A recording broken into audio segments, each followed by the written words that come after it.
Welcome to the AUC Authors Series. In this series of interviews, we highlight the creative and academic works of our Atlanta University Center members. Our guest today is Dr. Shay Welch, Assistant Professor of Philosophy at Spelman College. Dr. Welch will be discussing her latest book, A Theory of Freedom, Feminism, and the Social Contract. We are very happy to be here today with Dr. Shay Welch, who is Assistant Professor of Philosophy at Spelman College. We are talking about her latest work, A Theory of Freedom, Feminism, and the Social Contract, and this is from the Breaking Feminist Waves series. Is that correct? Correct. Great. Well, thank you very much for coming. We appreciate that. No problem. So can you tell us a little bit about your book?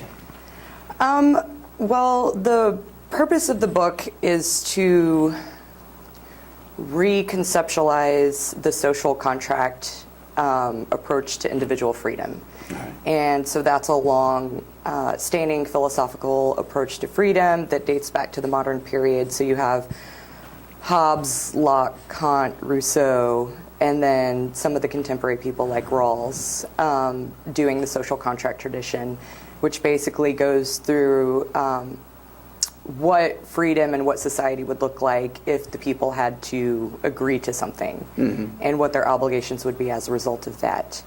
And in contemporary feminist philosophy, there are a lot of criticisms of the social contract tradition for not attending to daily life, which is usually the experiences of women, and also their analyses usually implicitly or explicitly exclude people of color, also by ruling out the daily life where these people were situated at the time.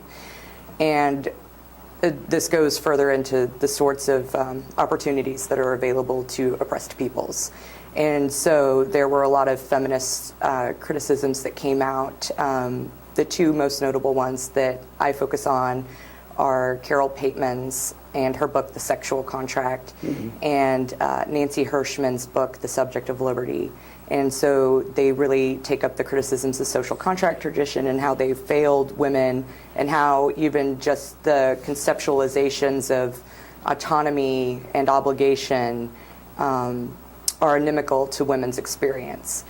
And one of the things that they did, though, was sort of remain within a political tradition, because that's what social contract tradition is. It's a political philosophy.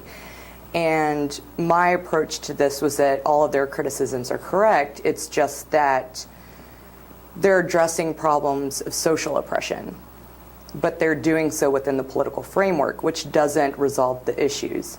So what I did is I went in and took all of the basic necessary conditions of freedom for the social contract tradition and reconceptualized them through a social lens, and the way that these concepts play out in social interaction, so that we can use the social contract tradition to actually address and overcome oppression, rather than maintaining ourselves within the tradition that upholds certain oppressive practices. Right. So are you in some way changing the social contract, basically what it is, tweaking it a little, or? It's kind of like when somebody buys an old house and guts it and makes it pretty. Okay. It's sort of the same sort of thing. So I keep all the framing and all the basic structures, but I redecorate them. Okay. Right? So all of the political concepts are going to look different when you paint them with the social. Right. And so while it's still, a social contract, it turns out to be an fully social contract, because it talks about how people are going to come to these agreements, or what needs to exist for these agreements to be made when people are interacting with one another. Right. You had said earlier that this is part of political philosophy, the social contract, and that there was the lens that they were looking through in that way, and so it couldn't be truly a social contract, because it was tainted by politics. By gutting it and repainting everything and redecorating everything, do you let the political component come back in? Are you going to utilize that, or is that gone now? I think it's just a separate issue, right? And that the political sphere will remain tainted so long as nobody addresses the social sphere. Okay. So as long as people are being nasty to one another, there's no way that you can have a fully just political sphere, right? It's just not possible. Right. And so the way that political philosophers have been addressing it is that if they just take care of the political sphere in civil society, then things will be just. And that's just not true.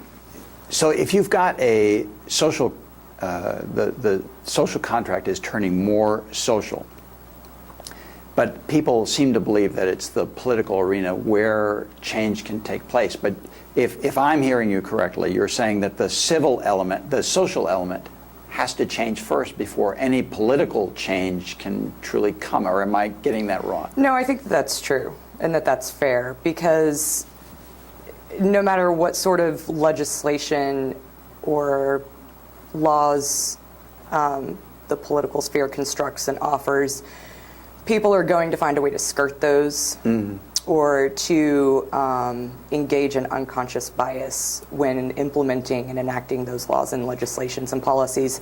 So as long as people remain racist and sexist and classist, even well-intentioned policies are going to be defunct because institutions are made up of people. Right. And these people have beliefs and values and commitments. And when these beliefs, values, and commitments promote injustice and oppression, the institutions aren't going to be fully capable of doing what they intend to do. Okay. Now, I'm going to ask a more global question, because the social contract came out of what was called the Enlightenment period in Europe. So in the most stereotypical way, we're thinking of white men in positions of power, that it was derived from and then implemented for their benefit and for their use. So let's apply